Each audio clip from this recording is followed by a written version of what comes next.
My wife sent me a text from Miami Beach on a Thursday afternoon that said, "Don't expect me home this weekend. Staying through Monday.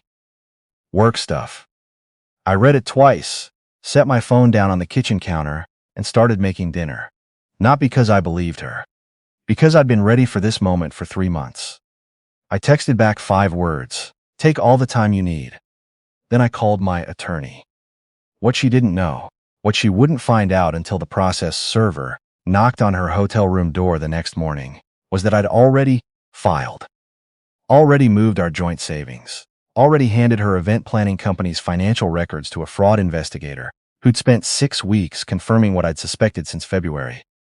My wife had been stealing money from couples on what was supposed to be the most important day of their lives. Tens of thousands of dollars, dozens of deposits, and the man she was sharing a room with in Miami had been helping her do it. I'm 54 years old. I run a small environmental consulting firm out of Charlotte. Started it 11 years ago with 2 employees and a secondhand printer. Built it into something I'm genuinely proud of. 12 people now. Solid reputation. We do the unglamorous work. Soil assessments, contamination reports, regulatory compliance, and we do it honestly.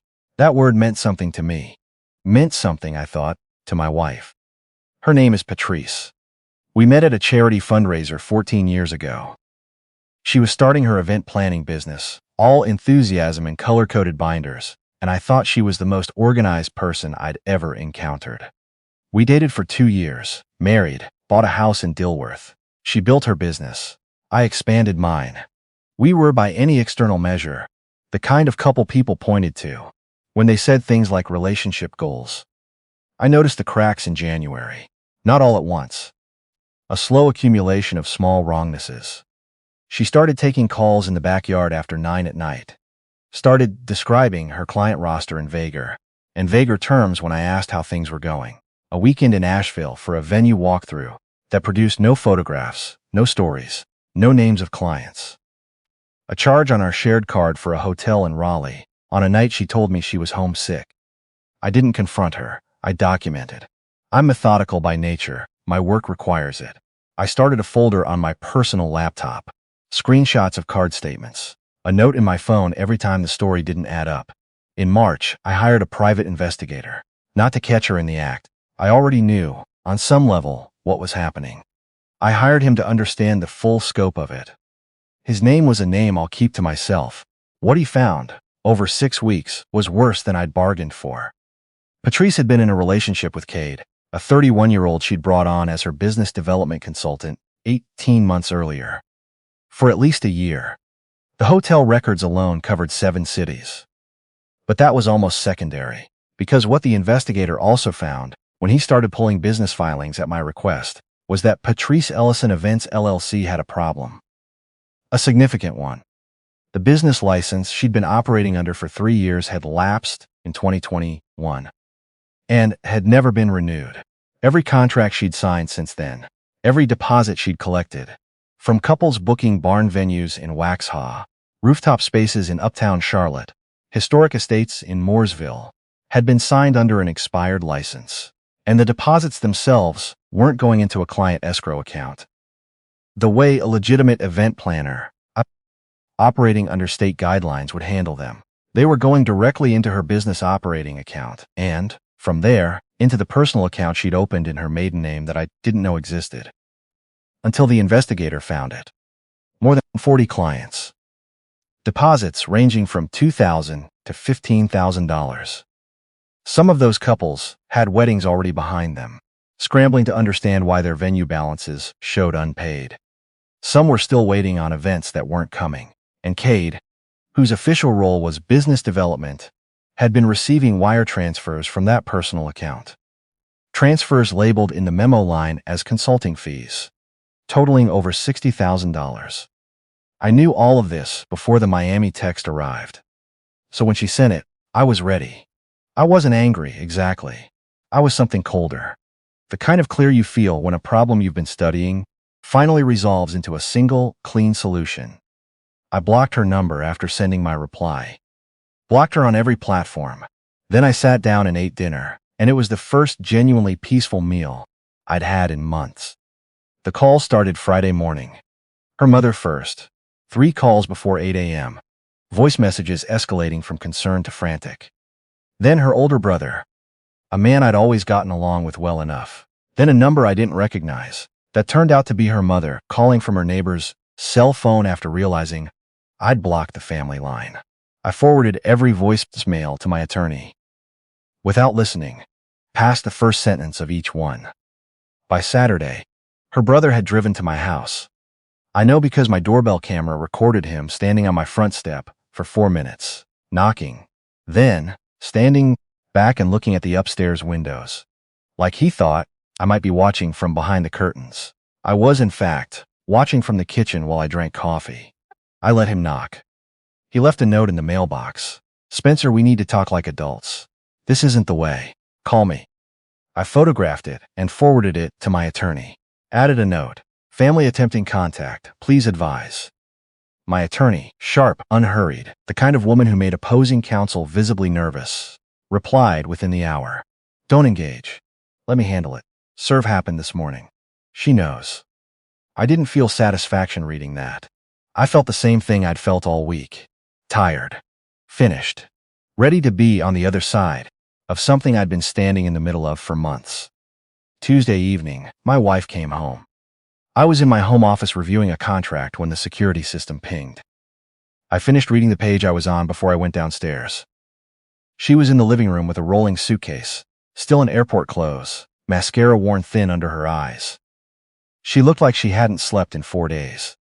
"I need you to hear me out," she said, before I'd crossed the room. I sat down in the armchair across from her.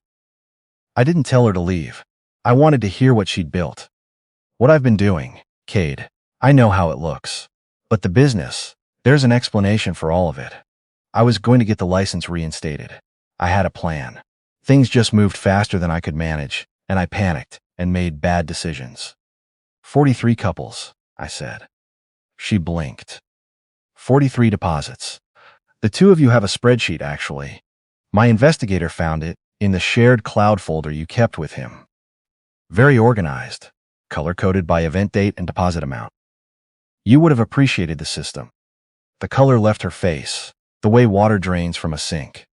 "How long have you known?" "Long enough to be prepared. I was going to pay it all back. Once the business stabilized. You were going to pay back $412,000 in deposits with a business that wasn't licensed to operate and had no real revenue stream beyond the money you were taking." I kept my voice level. This wasn't a fight. This was a closing statement. "Patrice, I've read every wire transfer. I know where the money went. I know what you and Cade were planning to open in Charleston." She pressed her lips together. I watched her recalibrate, watched her try to find a version of this that she could still talk her way through. "I made mistakes, terrible mistakes. But I love you. I chose wrong and I know that. If you would just consider counseling." I filed 10 days ago. The license board was notified last Monday. The district attorney's office received our documentation the same day. I stood. "You have until Friday to remove your personal belongings. The house is in my name. You have no legal claim to it. You're doing this to punish me. I'm documenting the truth. You did the rest yourself." She stood up too, and something shifted in her expression, the grief giving way to something sharper. "You were never present. You know that? You were always working, always at the office, always thinking about your firm. I was lonely for years, and you didn't notice." I looked at her for a long moment. "Don't," I said quietly. "Don't tell me you committed fraud against 43 families and spent hotel weekends across the Southeast because I worked long hours. You didn't steal from people because I was unavailable. You stole from people because you decided you could." I picked up my coffee mug and went back upstairs. Locked the office door, called my attorney, and left her a brief message. Then I went back to the contract I'd been reading and finished the page. Her sister showed up Thursday. I'd always liked her sister. She was 3 years younger than my wife, quieter, worked as a bookkeeper for a small accounting firm in Concord. We'd had easy conversations at holiday dinners. She didn't traffic in drama. She texted first, asking if we could speak privately. I answered the door when she knocked. She looked like she'd been crying for days. Not the fresh, loud grief of someone in shock. The dry, exhausted kind that sets in after you've run out of tears, and your body's just going through the motions. "I'm not here to defend her," she said before I'd said anything. "I want you to know that first. I'm not here for that." I stepped back and let her in. We sat at the kitchen table. "I've been doing bookkeeping work for Patrice's business for the last 2 years," she said. "On the side, just monthly reconciliations, nothing formal." She told me it was helping her stay organized. I waited. I thought the numbers were strange, but she had an explanation every time I asked. Cash flow issues. Vendor timing. I trusted her. She set her hands flat on the table like she was steadying herself. "Last week, after you filed, I started looking more carefully. I mean, really looking. And I found transfers I didn't have any record of. Large ones, monthly, going to an account I didn't have a name for. Cade's personal account." Her face tightened. I called her. She said it was consulting fees and told me to let it go. So I started pulling older records on my own. A long pause. "She's been billing my time on client invoices. My name on invoices I never saw, for work I didn't do, at rates I never agreed to. I don't know exactly what that means legally, but I think she may have been using my bookkeeping credentials to make the business look more legitimate than it was." I leaned back and looked at the ceiling for a moment. There it was. Another layer. "Does your mother know any of this?" "No. Nobody does. I came to you because..." She stopped, restarted. "Because you've been the only one in this whole situation who's told the truth, and because I think you should know before the investigation gets further along. My name is in those records. I'll pass this to my attorney today. If you cooperate with the investigators voluntarily, before they come looking, it will make a significant difference for you." She nodded slowly. I was a coward. I saw things that didn't add up, and I looked away because I didn't want to believe my sister was capable of it. "She was always capable of it," I said. Not cruelly. Just as a fact. She just made sure none of us were looking directly at her long enough to see it. Her sister went to the investigators 2 days later. What she brought with her filled in the last gaps in the financial picture. Patrice had indeed been listing her sister as a licensed bookkeeper on regulatory filings, using her credentials without her knowledge. One more layer of fraud stacked on top of the rest. Cade was arrested at Charlotte Douglas International Airport on a Friday morning. Gate-checked luggage, already tagged for a flight to Lisbon. The task force was not subtle about it. I heard about it from my attorney before it hit the local news. He had his own attorney by afternoon, and by the following week he'd accepted a plea agreement. Conspiracy and wire fraud. 3 years. Testimony against my wife in exchange for sentencing consideration. He took the deal without hesitation. Whatever version of loyalty existed between them apparently had a very clear market value. The trial took 4 days. I sat in the courtroom every day. 3rd row, left side, same seat. My wife's family sat on the opposite side. Her mother didn't look at me once. Her brother looked at me the first morning and then stopped. Her sister sat with the prosecution's witnesses for her testimony and didn't look at anyone in the family. The prosecution walked through the case methodically. They called 11 of the 43 couples whose deposits had been taken, the ones willing to testify publicly. I watched them describe what they'd planned, what they'd lost, how they'd found out. A woman who found out 2 weeks before her wedding that the venue balance was unpaid because my wife had never forwarded the deposit. A man who'd spent 18 months trying to recover $6,800 in small claims court. Before the criminal investigation made the picture clear, a couple who'd ultimately canceled their event entirely after realizing the vendor contracts my wife had supposedly secured on their behalf had never been signed. Cade testified on the 3rd day. He described the mechanics of it calmly, the way someone describes something they've already accepted responsibility for, and are now just recounting for the record. The personal account in Patrice's maiden name, the wire schedule, the Charleston venture they'd planned, a full-service event, consulting firm they were going to launch once they had enough capital. Which was a phrase that in context made my jaw tighten. "Did you love the defendant?" the prosecutor asked him near the end. He looked at my wife. She was watching him, with an expression I couldn't read from where I was sitting. "I thought I did," he said. "I think I was more in love with the plan." The defense argued that my wife had suffered from financial anxiety, that she'd been operating in good faith and gotten overwhelmed, that the license lapse was administrative and not intentional. They were professional and it didn't matter. The bank records don't have anxiety. Wire transfers don't malfunction in good faith. The jury was out for 5 hours. Guilty on 22 counts of wire fraud. Guilty on 11 counts of theft by deception. Guilty on conspiracy. Sentencing came 3 weeks later.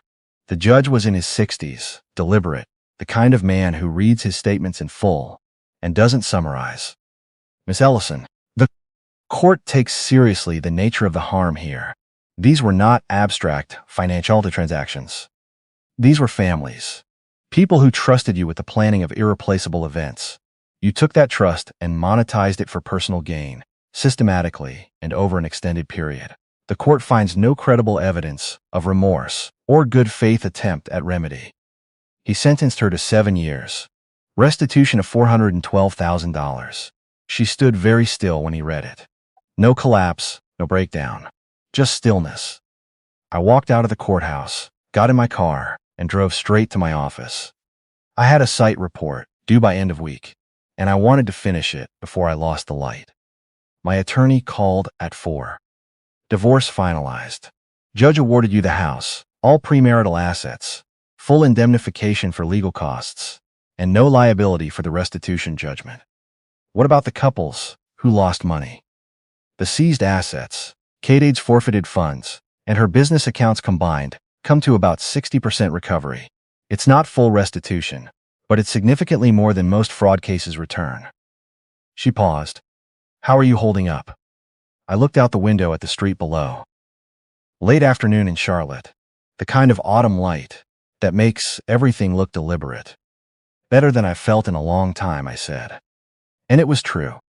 Her sister called that evening. She was back at her apartment, sounding quieter but steadier than she had in weeks. "Thank you for what you said to me about going to the investigators. You did the right thing. I keep wondering if I should have seen it sooner. If I enabled it by not asking harder questions." "You were her sister," I said. "She used that. That's on her, not you." A pause. "I know my mother is still telling people you orchestrated all of this, that you had some vendetta. Your mother needs something to believe right now." "I understand that." "Do you? Really?" I thought about it. "No," I said honestly, "not entirely, but I'm trying." She laughed, small and tired. "That's the most honest thing anyone has said to me in months." I got back to work. That's what I did. That's what I'd always done, and for a while, the thing I was most afraid of was that work was all I had left. That I'd come through the fire and find nothing waiting on the other side of it except more conference calls and soil reports. But that wasn't what happened. I'd hired a new associate in August, a woman with a background in urban land remediation who'd moved to Charlotte from Denver. We started working late together on a remediation project in a former industrial corridor on the west side of the city. We talked during those evenings about work, about the city, about what we were trying to build professionally and why it mattered. Somewhere in October, I told her the whole story. I didn't plan to. It just came out, the way things do when you've been carrying them alone long enough and you're finally somewhere safe enough to put them down. She listened. She didn't say, "I'm sorry," or "That's terrible," or "What a nightmare." She said, "That must have cost you something, going through all that and still showing up every day." It was the most precisely right thing anyone had said to me since it started. We've been seeing each other since November. Nothing rushed. We both know what it feels like when something moves too fast in the wrong direction, and neither of us has any appetite for that. We're taking it slowly. Talking. Working. Eating dinner on my back porch when the weather allows. Talking about projects we want to run. Places we'd like to see. What we want the next part of our lives to look like. It's easy in a way I had forgotten ease felt like. A year after the trial, my firm expanded. 2 new associates, a project coordinator, a larger office space in Noda. The reputation for integrity that I'd always tried to protect that Patrice had been quietly using as a kind of legitimacy by association cover for her own operation, came back to me clean on the other side of everything. Clients who'd watched the case in the local news, who knew I'd cooperated fully with investigators and helped the defrauded couples recover what they could, had a lot to say about that. Most of it positive. Some of the 43 couples had contacted me over the months since the trial. Not to blame me, none of them did that. But because they'd read that I had been the one to report the fraud, that I'd handed over documentation to the investigators, that I'd made it possible for the case to move as fast as it did, a few of them said thank you in ways that still get to me a little, if I'm being honest. A couple in their late 60s who'd been trying to do a vow renewal for their 40th anniversary. A young woman who'd been planning her first daughter's wedding for 3 years. People who'd been working towards something beautiful and had it taken from them for reasons that had nothing to do with them. You do what you can with that. You do what you can with that. You make sure the right thing happened, and then you try to let it be enough. I passed the courthouse one evening, driving home from a late site visit. I hadn't thought about it consciously. It was just there. Ordinary brick and glass in the ordinary city. I glanced at it and felt nothing particular. Not relief, not grief. Just the quiet recognition that it was part of something finished. My phone lit up on the seat beside me. A text from my associate. Running late, 10 more minutes. Save me some of that wine. I smiled at the road and kept driving. The house felt like mine now in a way it hadn't in years. New paint in the rooms we'd shared. New furniture in the living room, chosen by me on a Saturday morning, with no consultation required. The photographs I'd taken down during the worst of it were still down, replaced by prints I liked, by a framed site map from one of our earliest projects, by space. My wife would be eligible for early release review in 5 years. Her mother visited her monthly. Her brother had stopped returning her sister's calls. Her sister was doing well. New firm, new city, new chapter. We still talked occasionally, not often, but the way two people talk when they've been through something terrible together and emerged on the same side of it. She didn't owe me anything, and I didn't owe her anything. And somehow that made the friendship, if that's what it was, feel clean. I'd spent 14 years building a life with someone who was building something else underneath it the whole time. The grief of that was real. I'm not going to pretend I passed through it without any loss. There are mornings still, rarely, where I wake up and feel the shape of the years before I feel anything else. But then I get up, I make coffee, I drive to the office or a job site or wherever the day needs me. I do the work honestly. I come home to a house that's mine, to a relationship that's real, to a life I can actually see when I look at it straight on. That's enough. Some days it's more than enough. It turns out, that's the thing about building on an honest foundation. You actually get to keep what you build.